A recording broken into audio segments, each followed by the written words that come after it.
చంద్రగుట్ట police station పరిధిలో ఇవాళ సాయంత్రం 5:30-6 ప్రాంతంలో ఒక మనిషిని 36 ఏళ్ల మనిషిని చంపినట్టు ఇన్ఫర్మేషన్ వస్తే లోకల్ SHO అండ్ టీం వచ్చి విజిట్ చేయడం జరిగింది.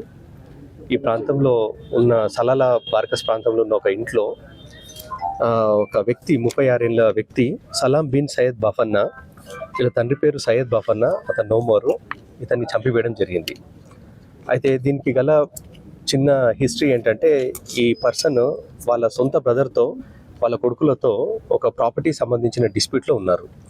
దీనికి సంబంధించి కొన్ని సివిల్ కేసులు కూడా కోర్టులో పెండింగ్ ఉండగా ఈ వాళ్ళ మధ్యన ఈ గొడవలు పెరిగి మాట పెరిగి ఈరోజు ఈ పర్సన్ని సలాం బిన్ సయ్యద్ బఫన్నాని మర్డర్ చేయడం జరిగింది.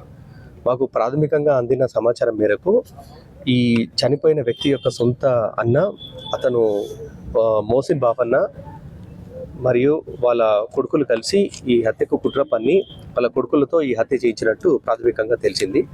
కానీ దీన్ని ఈ సీన్ ఆఫ్ క్రైమ్ని విజిట్ చేసిన తర్వాత ఇక్కడున్న ఆనవాళ్ళు, ఇక్కడున్న కొన్ని వివరాలు కనుక్కొని ఇది మర్డర్ ఎలా జరిగింది, దీని గల కారణం ఏంది, ఈ మర్డర్లో ఎవరెవరు పార్టిసిపేట్ చేశారనేది డీటెయిల్స్ అని వెరిఫై చేస్తాము.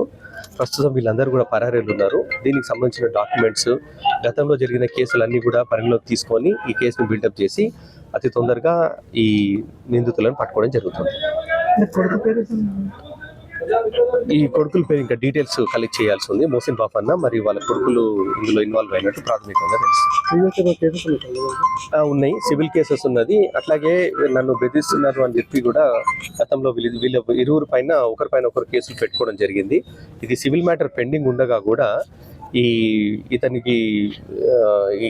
ఇతన్ని ఇంటి విషయంలో గొడవలు జరుగుతున్నట్టు దానిపైన కూడా కేసులు ఉన్నాయి.